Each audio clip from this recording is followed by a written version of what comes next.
Okay,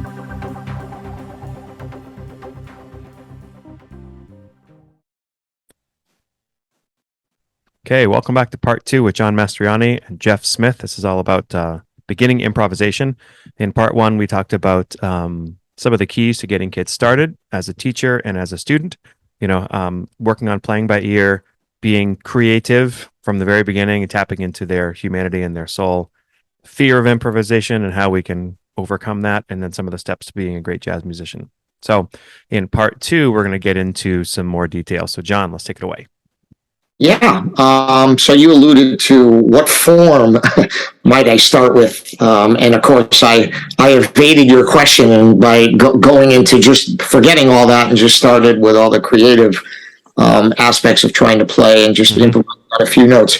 Invariably, I get questioned about the blues scale and about a blues form. So I'm not in any way making it sound like I'm a blues scale hater or something like that. But if I had a nickel for every festival I went to where I just listened to 10 bands play and it's the only thing I heard, the whole day. And I know it's an easy thing to start with, and it's not like I'm totally against it.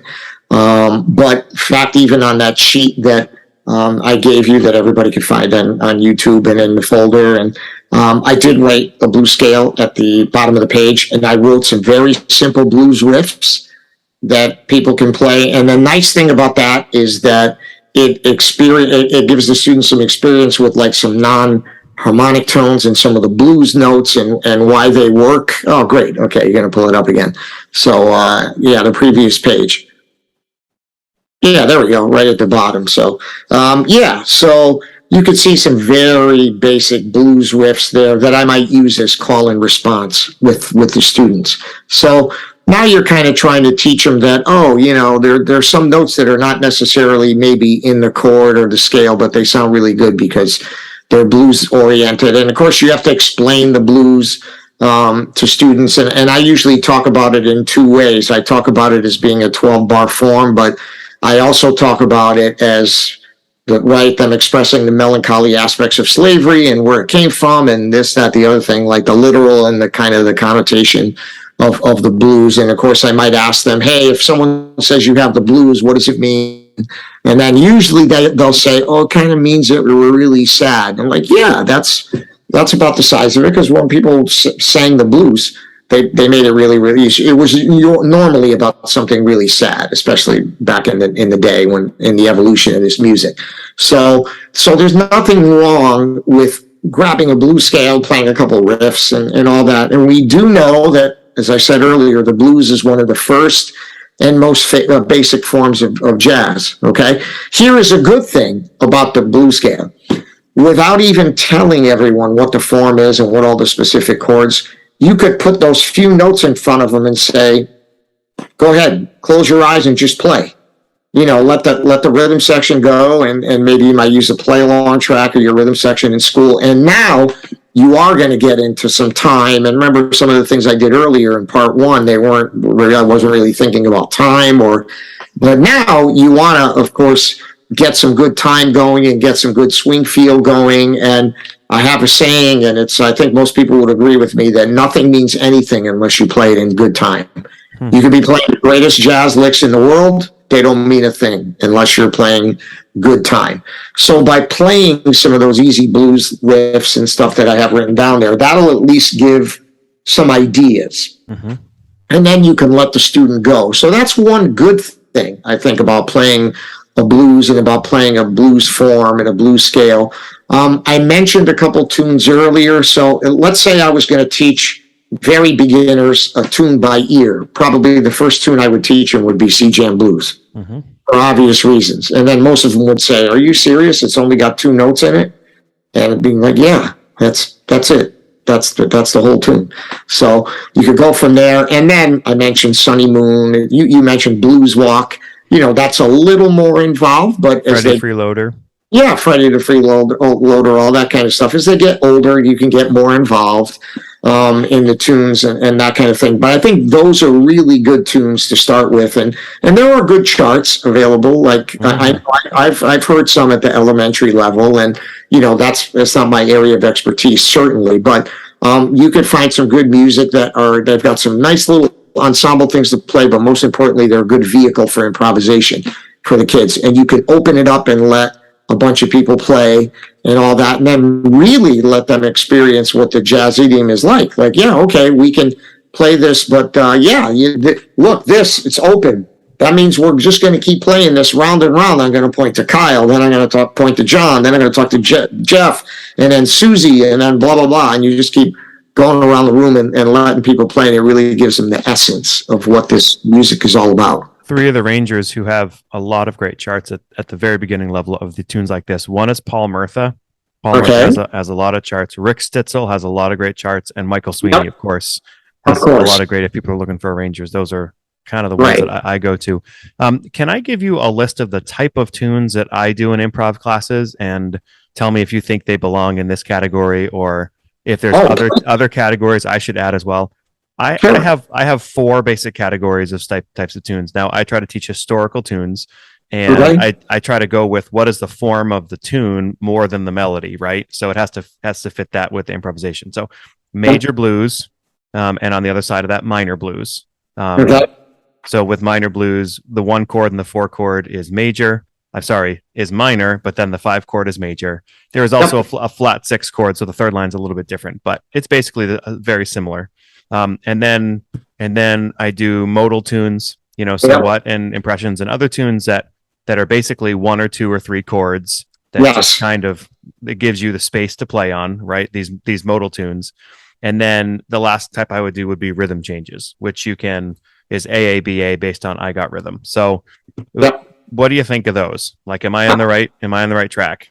Sure, definitely on the right track. Now, I'll start from the back end and work my way backwards. So rhythm changes, obviously, they're difficult to play on, right? I mean, if you're going to really play all the chords, because rhythm changes essentially has a couple chords per bar until you get to the bridge, and I mean there are certain variations of that. But what if we started at the basic version, like Jumping at the Woodside? If you just played A section as B flat major 6. Yeah, of course. Yeah, right. I mean, look, you could improvise on rhythm changes just by playing a pentatonic scale, right? Until you get to the bridge. So yes, that works perfectly fine. And for people who don't know, the bridge is a major 3 chord, a major 6, a major 2, and a major 5. So that's like where the rubber hits the road on that one. Right. So in the jazz vernacular, we would say, the bridge is 3, 6, 2, 5, and everyone knows what that means. So yes. And Kyle, I am so happy that you said modal tunes, because that was going to be my next go-to after the blues. So if I had 2 forms, let's say I had to narrow it down to 2, and you can play a lot of repertoire like with these 2 forms, but it would be blues, and it would be tunes that are modal in nature, have just maybe a couple different chords to them, even if it has, starts out with just C minor and then goes to F minor and then goes, or whatever it is, but just something really easy in that regard to kind of improvise on. And also, I like tunes, and of course modal tunes usually are anyway, but in minor keys, because you really can't play a wrong note. And what I mean by that is if you play on like for instance, a major 7th chord, it can sound really bad if you're playing the root and the 4th and some notes and all that. And I've totally decided now, after all these years of teaching jazz, that I'll never tell a student to hold out the root or the 4th on a major 7th again, because the more I tell them not to do it, they do it. So I just shut my mouth and, let them use their ears. But seriously, on a minor chord or like a modal kind of tune, you can't get in trouble. All the notes that you play they can play are perfectly fine. So if you write out that scale on the board for them and they're doing their thing, you are going to have successful improvisers. They can't really get themselves in too much hot water. I'd like to dig into a little bit more of the modal tune thing if we can, because I'm on a constant search for more modal tunes. So, so Little Sunflower, Freddie Hubbard is a great one. Right. So What, great Miles Davis. So my issue with Impressions, which was John Coltrane's tune on that, is that it's so darn fast. Right. It doesn't have to be that fast, but I already know what you're going to say, but go ahead. so other tunes that are off the top of your head that I can add to my list. The other issue with that too, with impressions, is it goes up a half a step E flat minor, which is not the easiest key sometimes for the students to manipulate, right? But even tunes like simple tunes, for instance, that are not necessarily modal, like "Song for My Father," the work song is a great bluesy little tune by Nat and Cannonball Adderley. Mm-hmm. Those are great tunes. Watermelon Man by Herbie Hancock is not a modal tune, but it's a very simple tune with just like one chord for 8 5 4 5. So those are three tunes right there that are really really excellent, and I find that they work famously well. Cantaloupe Island. Mm-hmm. Another great. You're playing on an F minor chord forever until it finally goes to the D flat and some D minor too. But in any event, those are really, really, really good tunes to start with kids. You can generally get them going on tunes like that, and I think they're also. Kyle, you made such a great point in teaching the history, because anytime I was going to teach, I already said I would make them learn the melodies by ear. But you play the historical recording for them. You play Herbie Hancock's version, you play whatever, Cannonball Adderley's version, et cetera, et cetera. So they're not only are they hearing the tune, but they're learning the history and they're learning the way it was originally played. So I think those are really crucial points, and good for you for doing it that way. It's an excellent way to do it. So important, right? Jeff, you were telling me, was it Arturo that you saw recently in Portsmouth, or was that Herbie Hancock? I just forget who it was. Arturo, I saw it at Jimmy's place in Portsmouth. Arturo. Wow, cool. Yeah. I have another question along this route.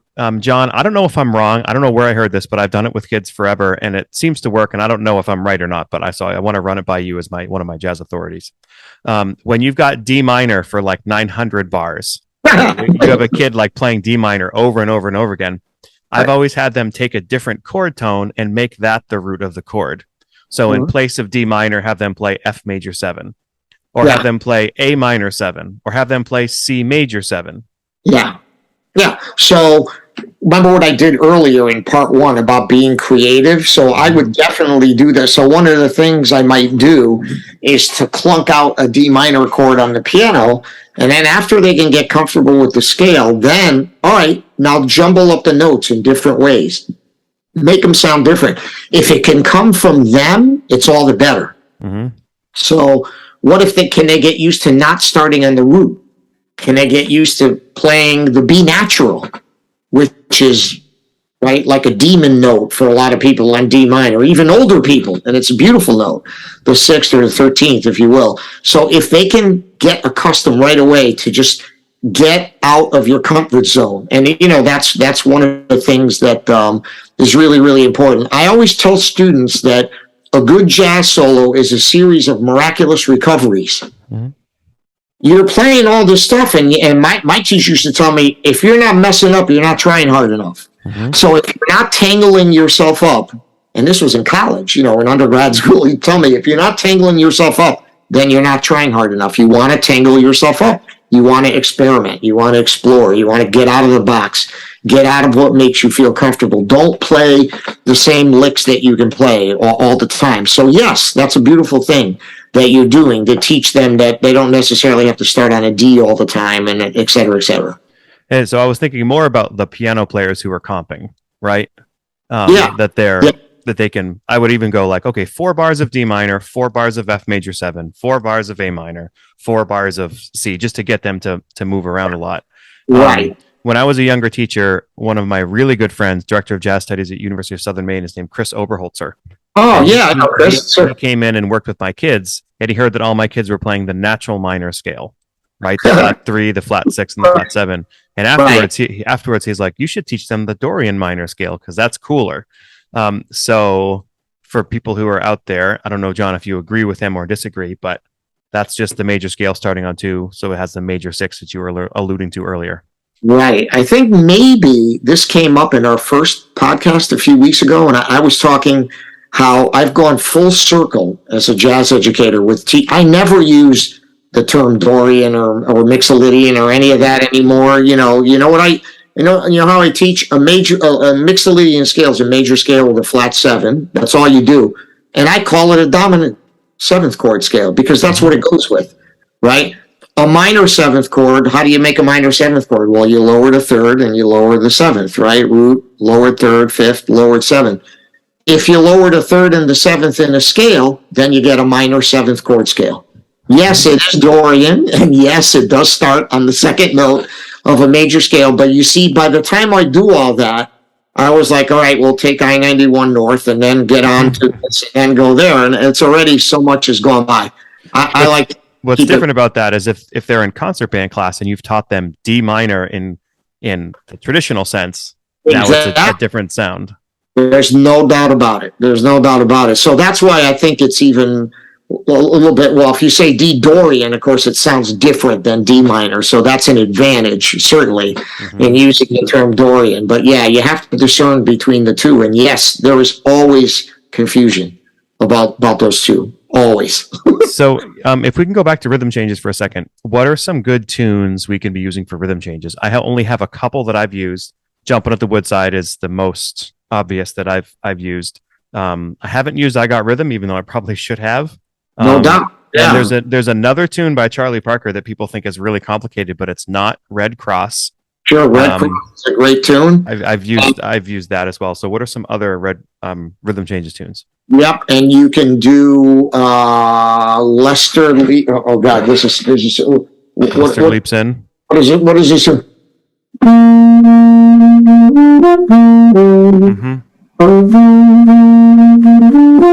Right, that's Lester Leaps In, right? And there's some great transcriptions out there too. Yeah, so that's a really nice tune. Oleo might be a little too complicated, but the good thing about Oleo is it's rhythmic. It's not like it doesn't have a million notes in it. It's more rhythmic than it is like note. So that might be an okay tune. And again, as you're moving up to levels and all that, but those are good. I Got Rhythm. I would definitely, because that's a pretty easy melody, right? So it's a little bit. There's another Clark Terry, another tune that Clark taught us by ear. I remember just sitting in the room with Clark Terry and having him teach you a tune by ear. It's like, man. So it's a tune. It was a Miles tune, I think, called "I Don't Want to Be Kissed by Anyone But You." Oh, okay. And, it was like kind of rhythm changes, but kind of not rhythm changes. And right. Well, even Perdido is kind of that's right. And that's an easy melody too, to play. So that's another one. So I'm taking notes from my jazz teaching. Oh yeah. So there are all kinds of variations on the theme, So yeah. And so, mentioning Perdido, you talked in our last episode, well, a month ago or so, about the Charleston rhythm, right? Oh yes. Clark always taught Perdido in that Charleston rhythm. Perdido, Perdido, Perdido. Yeah. Yep. Very, very important, and especially for rhythm section players, but for everybody too. It's a good comping rhythm. All right, go ahead. Say one more quick thing. It's a great exercise to have the students try to write their own tunes on these forms. Like, okay, let's write an I Got Rhythm tune that only incorporates the 5 notes of the pentatonic scale. And, if they've listened to a couple of these tunes and how sequential they are and how kind of thematic they are, if you will, in the motivic development, then they might have a shot. And really, what's improvisation? It's spontaneous composition. So if you sit down and have them, I make students write solos all the time, because, all right, write your solo, because then you can really take time to think. The chords aren't flying by, the rhythm section, you're not chasing them, and you can really write something great. And then eventually, hopefully, it'll come quicker to your fingers. So anyway, but go ahead. I'm sorry. No, that's great. So now let's go to minor blues. I think minor blues is, by the way, if anybody wants a great beginning jazz chart on minor blues tune, Terry White has a red cover on Mr. PC, which is money. Right. So let's talk about some minor blues tunes. I actually did not write any down, so my mind is blanking. We got Mr. PC. Yeah, wow. Okay, so minor blues. Let's see. Equinox is a great tune. Equinox is cool. Revelation is in the Real Easy book too. That's a Kenny Barron tune. That's totally doable. Right, which is more obscure, but it's really great. I had never heard it, but then I played it with kids, and I'm like, this is a great little tune. Easy to play. Yeah. Yep. Yep. And sometimes some of that stuff, like Kenny Barron is amazing, right? Amazing pianist and composer and all that. And some tunes like that where they're kind of hidden gems. You wouldn't think. Your brain automatically kind of goes to, all right, let me go to the American Songbook. Let me see what I can think of and that type of thing. But yeah, those are all really, really great tunes. Stolen Moments, Oliver Nelson tune is not really a difficult melody. That's another one. It's and that has some different cool stuff in it. So those are nice. What's what is that? Is that a West Montgomery tune or something? Not 4 on 6. I don't know it. Isn't it terrible when you can hum it and you can play it, but you don't know the title? I'll think of it when I'm not trying. But and anyway, yeah, there's a minor. Oh wait, oh no, it might be. Is it Nostalgia in Times Square? No, it's not Nostalgia. No, that's Mingus. All right, if I keep trying to think of it, I'm just gonna go blank. So I'll let it clear the brain, and then hopefully I'll think of what it is. But anyway, okay, great. So we've done a lot. My list is done. I don't know what else we want to talk about. Well, I can't divulge where I get my hair done to anybody. That's top secret. Other than that, I'll give any other information though. But yeah, no, this has been great. Everybody has their own thing. It's really, like you mentioned something earlier, and I do want to make this point, because you said, "Oh, I'm not sure if I'm right or not, or if this works." And I was going to stop you in the middle of your sentence, but of course I didn't want to be rude. But I was literally going to go, time out. If it's working for you and your students, and you found success with it, then it's right. So I never, ever profess to say that the way I think I should do something is the end-all way. And even to my students, I say, well, I practice it like this, but some people work better like this. Some people do that. The right way is whatever's best for you. I don't know, your students. I mean, I would know the students that I was standing in front of at that particular time and doing a workshop with, and I would hopefully be able to, like we all do, like all teachers do, right? We adjust, we punt in the middle of the lesson plan. Oh, well, that didn't work. I didn't get a first down. I got to try something else now. And, we're able to change course like that. And it's just part of what we do from having a lot of experience. So that's kind of the way it goes. But if you find a tried and true way, then do it. And here's, one last point. And Jeff, I think we were talking about this last time. Like I was talking about marching band. Somehow we got into the conversation in our first thing, and I said I didn't know squat about marching band, and all of a sudden I was presented with having to teach it. So what did I do? I went out and I seeked people out that were really great at marching band, like Jeff. I used to go watch his rehearsals, and I'd go watch people's rehearsals, and I'd figure it out. I'd learn what to do. Same applies here. Seek it. We can't know everything. In fact, best advice for a beginning teacher: you cannot go into your first year knowing everything. I'm going into how many years, right? 40 plus years, and I still don't know anything. I still seek people out, and I say, hey, how would you do this? So I think that's really an important point. So seek people out that are experts and let them help you. Let them tell you kind of what to do, and then you'll find your way around. Between your knowledge and theirs, you'll be all good. We sincerely appreciate you taking your valuable time and listening to the Growing Band Director podcast. Your students are very lucky to have a band director like you. If you have any suggestions for episode topics or think you have an area of expertise to share on a show with us, please reach out. If you enjoyed this episode, don't forget to subscribe. And if you want to help spread the word, please give us a 5-star review and tell your band director friends to subscribe as well. We're available on Apple Podcasts, Spotify, our YouTube channel, and wherever you listen to podcasts. Thanks for listening to The Growing Band Director. See you next week.